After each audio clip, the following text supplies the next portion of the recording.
இயேசுவுக்கே நன்றி. மரியே வாழ்க. அநேகரை ஆண்டவர் நம் புனிதர் வழியாக 200க்கும் மேற்பட்டவர்கள் புதிதாக வந்திருக்கிறீர்கள். அநேகருக்கு வழி தெரியவில்லை என்றெல்லாம் கேட்கிறீர்கள். இன்னும் ஆயிரக்கணக்கான மக்களை இந்த திருத்தலத்திற்கு அழைத்து வர புனிதர் வழியாக ஒவ்வொரு நாளும் அநேக அற்புத அதிசயங்களை நாம் பெற்றுக்கொண்டே இருக்கிறோம். அதே போல எனக்கு புனிதர் வழியாக ஒரு சாட்சியத்தை கொடுத்திருக்கிறார் என்று 2 குடும்பங்கள் இங்கு இருக்கிறார்கள். அவர்களுடைய சாட்சியத்தை உங்கள் முன்னதாக அவர்கள் பதிவு செய்து ஆண்டவருக்கு நன்றி கூறுவார்கள்.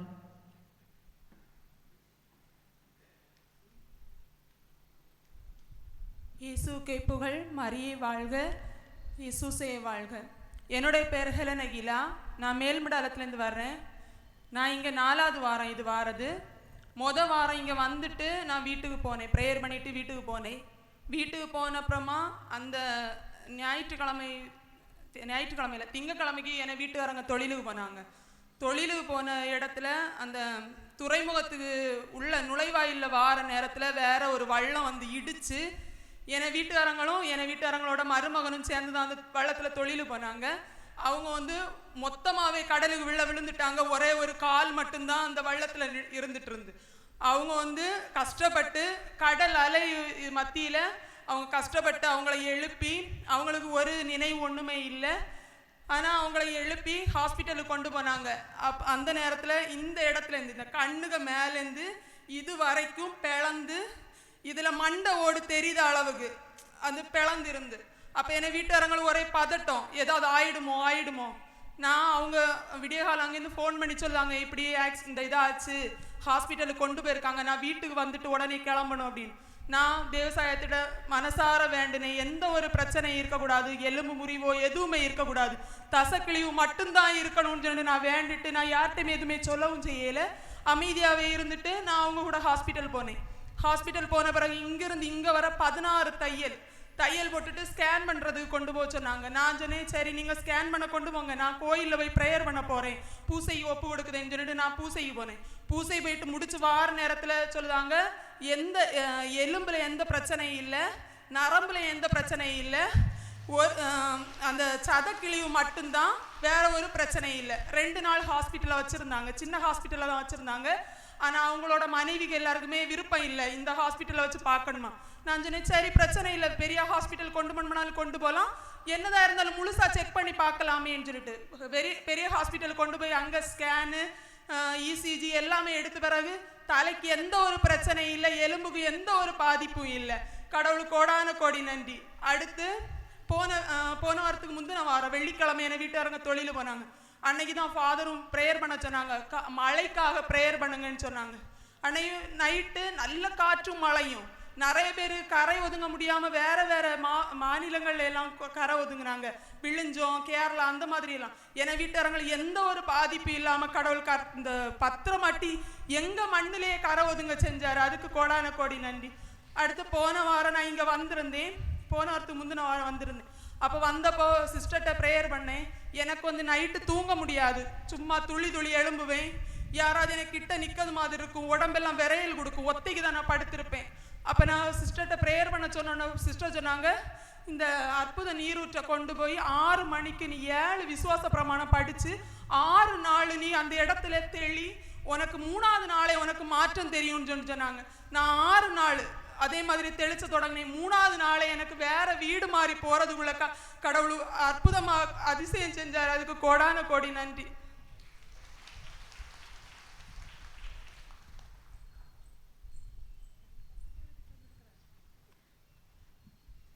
இயேசுவுக்கே புகழ். இயேசுவுக்கே நன்றி. மரியே வாழ்க. எனது பெயர் மெர்ஸ்லின் ஹெரிட்டா. எனது ஊர் எட்டனி. நான் 12ஆம் வகுப்பு படித்து வருகிறேன்.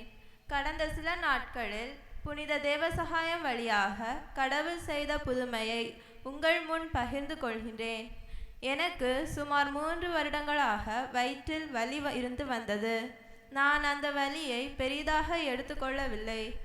ஆனால் கடந்த ஜூன் மாதம் 26ஆம் தேதி எனக்கு கடுமையான வயிற்று வலி மற்றும் குளிர்காய்ச்சல் ஏற்பட்டது.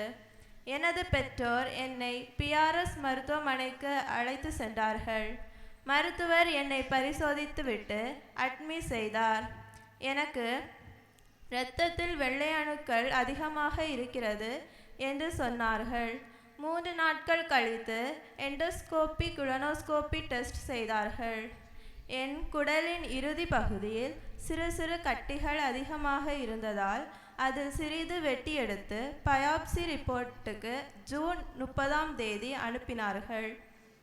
ஜூலை மாதம் 9ஆம் தேதி மருத்துவமனைக்கு சென்றோம். டெஸ்ட்டுக்கு அனுப்பிய பயாப்சி ரிப்போர்ட்டில் செல்கள் மிக அதிகமாக பல இடங்களில் பரவுகிறது. எனக்கு நிணநீர் சுரப்பிகள் வீங்கி நிணநீர் புற்றுநோயாக தோற்றமளிக்கிறது என கூறி புற்றுநோய்க்கான டெஸ்ட்கள் எடுக்க வேண்டும் என்று 5 நோயியல் நிபுணர்களால் பரிந்துரைக்கப்பட்டிருந்தது.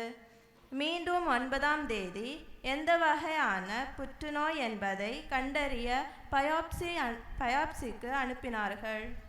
எனது பெற்றோர் மருத்துவமனையிலிருந்து நேராக இத்திருத்தலத்திற்கு அழைத்து வந்தார்கள். ஜூலை மாதம் 9ஆம் தேதி வியாழக்கிழமை மாலை 7 மணி அளவில் இத்திருத்தலத்தின் அதிபரை ஜெபத்தோட்டத்தின் அருகில் சந்தித்து எனக்காக ஜெபிக்க சொன்னார்கள். ஃபாதர் எனக்காக மிகவும் வேதனையோடு கண்ணீரோடு ஜெபித்தார். புதுமை தண்ணீரையும் பச்சிலையும் தொடர்ந்து சாப்பிட்டு வா, உனக்கு இதுதான் மருந்து, வேறு மருந்து இல்லை. கடவுள் உன்னை சாட்சியாக மாற்றுவார், தைரியமாக இரு என்று சொல்லிவிட்டு சிஸ்டரிடம் சிறப்பாக ஜெபித்து அனுப்புங்கள் என்று சொல்லி சென்றார். சிஸ்டர் இந்த இடத்தில் வைத்து எனக்கு ஜெபித்தார்கள். அவர்களும் கடவுள் என்னை சாட்சியாக மாற்றுவதாக சொன்னார்கள். ஜூலை மாதம் 2ஆம் வியாழக்கிழமை 10ஆம் தேதி திருப்பள்ளிக்கு வந்தோம். என்னால் இருக்க முடியாமல் பின்னால் பெஞ்சில் படுத்துதான் இருந்தேன். அன்று திருத்தல அதிபர் அவர்கள் ஃபாதர் மரிய ஆண்டனியிடம் எனக்காக ஜெபிக்க சொன்னார்கள். ஃபாதர் ஜெபித்துவிட்டு இந்த இடத்தில் கடவுள் உன்னை சாட்சியாக மாற்றுவார், இரவு விழிப்பு ஜெபத்திலும் கலந்து கொள்ளுங்கள் என்று சொன்னார். எனது அப்பா எனக்கு கேன்சர் டெஸ்ட்டுக்கு அனுப்பப்பட்டிருக்கு என்று அறிந்தவுடனே மனம் மாறி உள்ளமுடைந்து அழுதார். எனக்காக எனது பெற்றோர் வீட்டிலும் ஆலயத்திற்கு வந்தும் அழுது ஜெபித்தார்கள். நான் புதுமை தண்ணீரையும் பச்சிலையையும் மருந்தாக தினமும் சாப்பிட்டு வந்தேன். ஃபாதர் சுபாஷ் அங்கிள் லூக்கா 6ஆம் அதிகாரம் 18ஆம் வசனத்தை கூறினார்கள். அதில் அவர் சொல்வதை கேட்கவும் தங்கள் பிணிகள் நீங்கி நலமடையவும் அவர்கள் வந்திருந்தார்கள். தீய ஆவிகளால் தொல்லைக்கு உள்ளானவர்கள் குணமானார்கள் என்று எழுதப்பட்டிருந்தது. உங்களுக்கு கடவுள் இன்று விடுதலை தருவார், நம்பிக்கையுடன் விழிப்பு ஜெபத்திற்கு கலந்து கொள்ளுங்கள் என்று கூறினார். ஜூலை மாதம் 11ஆம் தேதி சனிக்கிழமை இரவு விழிப்பு ஜெபத்தில் நாங்கள் கலந்து கொண்டோம். அன்று இரவு ஃபாதர் மரிய ஆண்டனி அவர்கள் திருத்தூதர் பணி 27ஆம் அதிகாரத்தில் பவுல் ரோமைக்கு கப்பலில் பயணம் செய்யும் போது ஏற்பட்ட பேராபத்துகளில் இருந்து பவுலின் நம்பிக்கையால் கப்பலில் இருந்த அனைவரும் பாதுகாப்பாய் கரை சேர்ந்தார்கள் என்பதை தெளிவாக கூறினார்கள். உங்கள் வாழ்க்கையில் இருள் சூழும் போது நம்பிக்கையுடன் ஜெபித்து இறைவார்த்தை வாசித்து திருப்பலியில் பங்கெடுத்தால் விடுதலை கிடைக்கும் என்று சொன்னார்கள். நானும் எனது பெற்றோரும் நம்பிக்கையுடன் அழுது ஜெபித்தோம். நற்கருணை ஆராதனையின் போது அதிகாலை 3:30 மணியளவில் ஒரு பிள்ளைக்கு குடலில் உள்ள பிரச்சனைகள் தீர்கிறது, 2 பேரின் கேன்சர் கட்டிகள் நீங்குகிறது என்று தெரிவித்தார்கள். அதே நேரத்தில் எனது மாமியின் மகளின் 2.5 வயது குழந்தை அழுது கொண்டிருந்த என் அப்பாவின் கண்ணீரை துடைத்து, அழாதே, எல்லாம் சரியாகும் என்று சொன்னாள். நாங்கள் நம்பிக்கையுடன் கடவுளுக்கு நன்றி தெரிவித்தோம். ஜூலை 22ஆம் தேதி எனக்கு பயாப்சி ரிப்போர்ட் வந்தது. அதில் எனக்கு மிக அரிய வகையான நிணநீர் புற்றுநோய் இல்லை எனவும், மேலும் எந்த நோயும் இல்லை எனவும், எந்த மருந்தும் தேவையில்லை என்றும் மருத்துவர் தெரிவித்தார். புனித தேவசகாயம் வழியாக கடவுள் எனக்கு மிகப்பெரிய அற்புதம் செய்தார். ஜெபம் செய்யாத எனது அப்பா இப்போது பல மணி நேரம் முழங்கால் நின்று ஜெபிக்கிறார். ஆலயத்திற்கு சென்று திருப்பலியில் கலந்து கொள்கிறார். திக்கற்ற ஏழை கூவி அழைத்தால் கடவுள் வந்து விடுவிப்பார் என்ற இறைவார்த்தையின்படி எனது அப்பாவின் அழுகுரலையும் மனமாற்றத்தையும் கண்டு எனக்கு விடுதலை அளித்த என் ஏசப்பாவுக்கு புனித தேவசகாயம் வழியாக கோடி கோடி நன்றிகள். என் உடலில் புற்றுநோய்க்கான அனைத்து அறிகுறிகளும் இருந்தன. கடுமையான வயிற்று வலி, அடிக்கடி காய்ச்சல், வாந்தி, வயிற்றுப்போக்கு, அதிக உடல் எடை குறைவு, உடம்பில் அரிப்பு, வீக்கம், மிகுந்த சோர்வு, இவற்றால் நான் பள்ளிக்கும் செல்ல முடியாமல் மிகுந்த கஷ்டப்பட்டேன். இப்போது எந்த கஷ்டமும் இல்லாமல் மகிழ்ச்சியாக பள்ளிக்கு சென்று கொண்டிருக்கிறேன். எனக்கு நோயிலிருந்து விடுதலை அளித்த இறைவன் என் அப்பாவை மனமாற வைத்த ஏசப்பா உங்களுக்கும் விடுதலை தருவார். நம்புங்கள், ஜெபியுங்கள், நல்லதே நடக்கும்.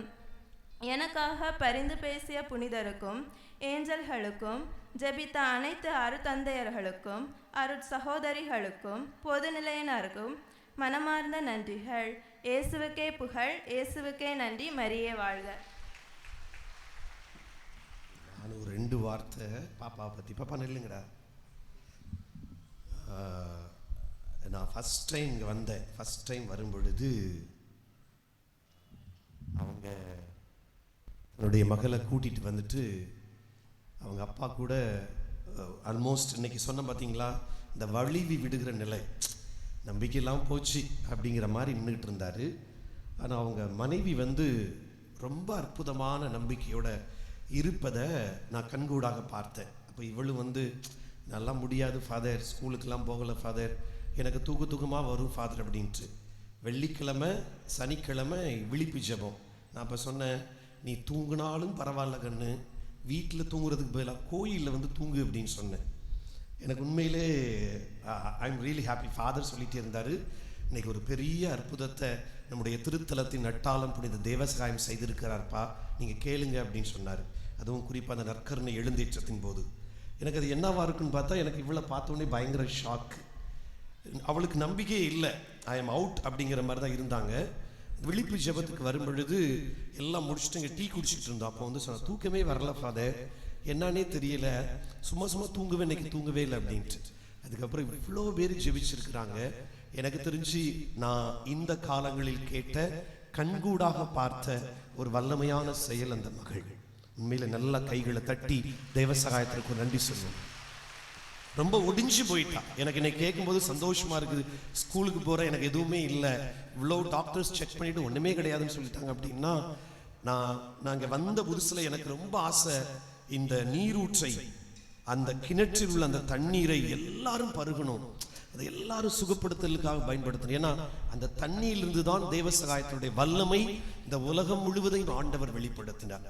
ஒரு காடினலுக்கு வெளிப்படுத்தினாரு, அப்போ ஒரு மகளுக்கு ஒரு குழந்தை பாக்கியத்தை கொடுத்தாரு. அதற்கு பின்பாக ஒரு அற்புதமான சாட்சியை நமக்கு பாட்டிருக்கு. சின்ன பிள்ளை 12th படிக்கிறார். அப்படியே நோஞ்சு போயிட்டு இன்னைக்கு பார்த்தா பயங்கர மேக்கப்போட வந்து அழகா வாசித்துட்டு, எனக்கு எதுவும் இல்லை, நான் தைரியமா சொல்றேன்னு சொல்றா. கடவுள் எவ்வளவு பெரியவர் என்று இந்த தேவசகாயத்தின் வழியாக நாம் புரிந்து கொள்ள வேண்டும். வாருங்கள் மக்களே, இந்த இடம் நமக்கானது, இந்த இடம் நம்முடைய புனிதருக்கானது. இந்த இடத்துல இன்னும் நிறைய காரியத்தை அவர் செய்வார். அவரை சுமப்போம், நிச்சயமாக தேவசகாயம் நம்மை சுமப்பார் என்ற நம்பிக்கையோடு தொடர்ந்து கேட்போம்.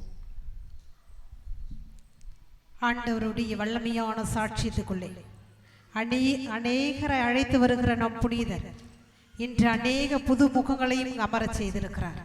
இன்றோடு உங்கள் அழுகை நின்று விட்டது. இன்றோடு உங்கள் அவமானம் உங்களிடமிருந்து எடுக்கப்படும். வறுமையோ வேதனையோ நோயோ இருக்காது என்று மிகப்பெரிய சாட்சியத்தோடு நம்மளையும் அர்ப்பணிப்போம்.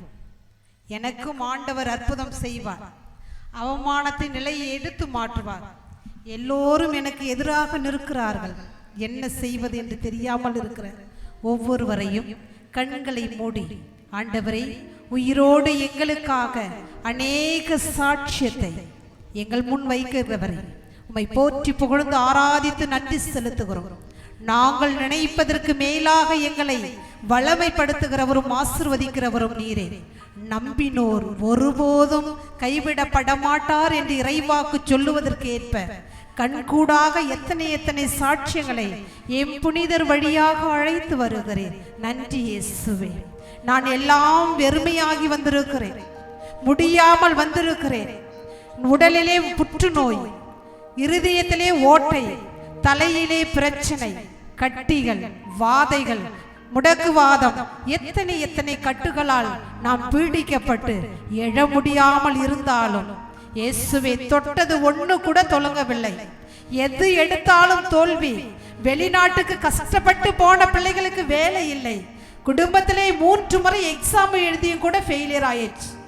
ஒரு முறை பேசுங்கப்பா, ஒரே ஒரு முறை என்னை குறித்து, என் குடும்பத்தை குறித்து, என் பிள்ளைகளை குறித்து, கணவரை மனைவியை குறித்து, எதை குறித்து பேச சொன்னாலும் உங்களுக்காக ஆண்டவரிடம் பரிந்து பேச நம் மண்ணின் மறைசாட்சி தெய்வ சகாயத்தின் வழியாக அற்புத அதிசயங்களை பெறுவதற்கு ஆண்டவர் மாபெரும் வாய்ப்பையும் வசதிகளையும் இந்த இடத்திலே தந்து கொண்டிருக்கிறார். ஆம் ஆண்டவரே, மற்றவர்கள் சொன்னதற்காக வந்திருக்கிறேன், யாரோ ஒருவர் சொன்னார்கள் என்று வந்திருக்கிறேன். இந்த யூடியூப்ல இந்த செய்தியை பார்த்து வந்திருக்கிறேன். வழி தெரியாமல் கூட எத்தனை பேரிடம் கேட்டு வந்தேன் தெரியுமா? இன்றோடு எனது வாழ்க்கைக்கு ஒரு விடுதலை சொல்லுங்க, ஒரு வெற்றியை கொடுங்க, ஒரு முறை என் வாழ்க்கையில் இருக்கிற கட்டுகளை அவிழ்த்து விடுங்க ஆண்டவரே. நோய் நீங்கட்டும், சாபங்கள் ஓடட்டும், எல்லா கட்டுகள் நீங்கி நலமோடு வாழ்வதற்கு ஆண்டவர் வழி செய்வார் என்று இந்த சாட்சியத்தின் வழியாக நாங்கள் உணர்ந்து கொண்டோம். எல்லாம் கூடும், உம்மாலே கூடும் ஆண்டவரே. இந்த புனிதர் வழியாக வருகிற எண்ணற்ற மக்களை கரம் நீட்டி இயேசுவே என்று கூப்பிடுகிற எல்லா பிள்ளைகளுக்கும் விடுதலை, அமைதி, சமாதானம், நம்பிக்கையிலே நிலைத்து நிற்பதற்கான சாட்சியத்தை கொடுக்கிறார் என்று சொல்லி தொடக்கத்திலிருந்து இந்த நொடி பொழுது வரை ஆண்டவர் எல்லா அற்புத அதிசயங்களையும் நம் கண்கள் கண்டு நாமும் மாறுவதற்கு ஆண்டவர் உந்தி தள்ளுகின்ற இந்த நேரத்திலே இங்கே கூடி இருப்பவர்கள், காணொளியின் வழியாக செபித்து கொண்டிருப்பவர்கள், உள்நாடு வெளிநாடுகளிலிருந்து அலைபேசிகளின் வழியாக தங்கள் மன்றாட்டுகளை பதிவு செய்திருப்பவர்கள், எங்களுக்காக ஜெபிங்கள் என்று விண்ணப்ப பட்டியலே எழுதப்பட்டிருக்கிற எல்லா விண்ணப்பங்கள், குழந்தை இல்லாதவர்கள் எல்லாவரையும் ஆண்டவர் நோக்கி தொடர்ந்து ஜெபித்து ஆண்டவருடைய இரக்கத்தையும் சாட்சியத்தையும் பெற மன்றாடுவோம், இறையாசி பெறுவோம். ஆமென். பிரியமான அன்பு சகோதர சகோதரிகளை, இதயங்கள் இணைத்து ஜெபிக்கக்கூடிய இடம் இறைவனுக்கு பலி இட உகந்த தகுந்த இடம். தகுதியான இடத்தில் எங்களுடைய மக்களை கூட்டி சேர்த்த அன்பு இறைவா, புனித தேவசகாயத்தினுடைய பெயரிலே உமக்கு நன்றி கூறுகின்றோம். இந்த நாளிலே 2 சாட்சிகள். ஒரு திருமணமான இளம் பிள்ளை பிறருக்காக சாட்சி சொன்ன அந்த வீர நம்பிக்கை, துணிச்சலோடு தெளிவோடு அந்த சகோதரி வழங்கிய ஒரு சாட்சியம். 2வது, ஒரு 10 பருவ பிள்ளை தன்னுடைய சொந்த அனுபவத்தை, சொந்த சாட்சியத்தை, அதிசயத்தை வெளிப்படுத்திய ஒரு பதிவு. நான் உண்மையிலே அந்த பிள்ளைய திரு டைட்டஸ் அவருடைய மகள், 12ஆம் வகுப்பு படிக்கக்கூடிய மகள், திருப்பலி முடிந்தவுடனே முகவாட்டத்தோடு டைட்டஸ் அவருடைய மகளுடைய கதையை என்னிடம் சொன்ன பொழுது நானும் முகம் வாடி போனேன். ரொம்ப காலமாக தெரிந்த ஒரு தம்பி, நானும் இந்த ஊருக்காரன், ஒரு பற்று ஒரு பாசம் இயல்பாக இருக்கும் நமக்கு இல்லையா, நம்ம ஊர் பிள்ளை.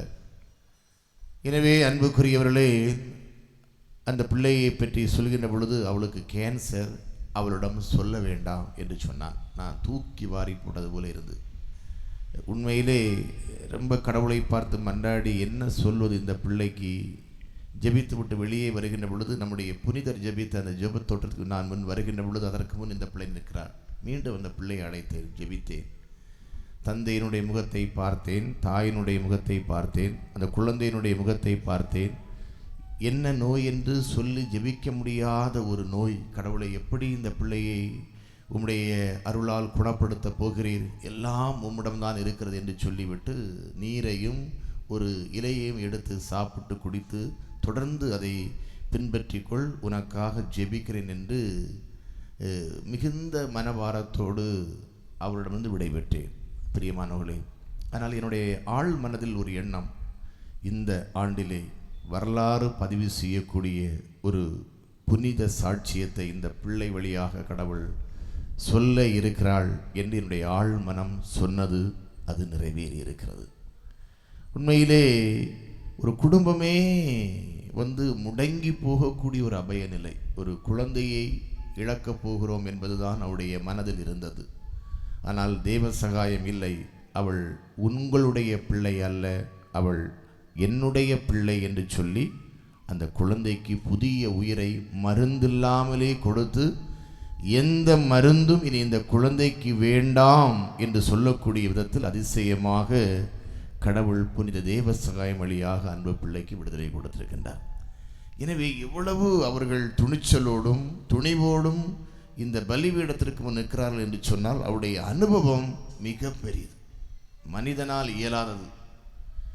ஊரார் சேர்ந்து ஒப்பாரி வைக்கக்கூடிய ஒரு நிலையிலிருந்து ஒரு கடவுள் தனி ஒரு வடிவமாய் எங்களை காப்பாற்றி இருக்கிறார். எனவே நாங்களும் துணிச்சலோடு துணிந்து தனித்து கடவுளுக்கு சான்று பகருவோம் என்று சொல்லக்கூடிய அந்த பேரன்ப பாக்கியத்தை பெறக்கூடிய நிகழ்வாக இந்த நிகழ்வு இருப்பதாக நான் கருதுகிறேன்.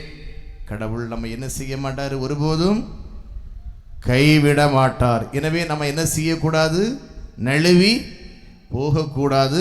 உங்களை பார்த்தா தெரியுது, நழுவக்கூடிய மக்கள் அல்ல, எளிய உள்ளம் படைத்தோர் பேறு பெற்றோர், ஏனெனில் அவர்கள் கடவுளுடைய மக்கள் என அழைக்கப்படுவர். நம்ம எல்லாம் யாரு, கடவுளுடைய மக்கள். அதற்கு 2 உள்ளங்கள் சார்ந்து பகிர்ந்துக்கிறாங்க. நான் மீண்டும் சொல்கிறேன், இந்த திருத்தலத்தினுடைய வளர்ச்சிக்கு விதையாக இருப்பது நான் மிகவும் நேசிக்கக்கூடிய ஏழை தாய்மாருடைய கண்ணீர்கள். அந்த கண்ணீர் தான் இந்த திருத்தலுடைய வளர்ச்சியினுடைய விதைகள். அது ஒருபோதும் சாய்ந்து விடாது, அது ஒருபோதும் வீழ்ந்து விடாது, அது ஒருபோதும் பலன் கொடுக்காமல் போகாது, அது ஒருபோதும் வாழ்வு தராமல் போகாது. எனவே பலனுண்டு, வாழ்வுண்டு,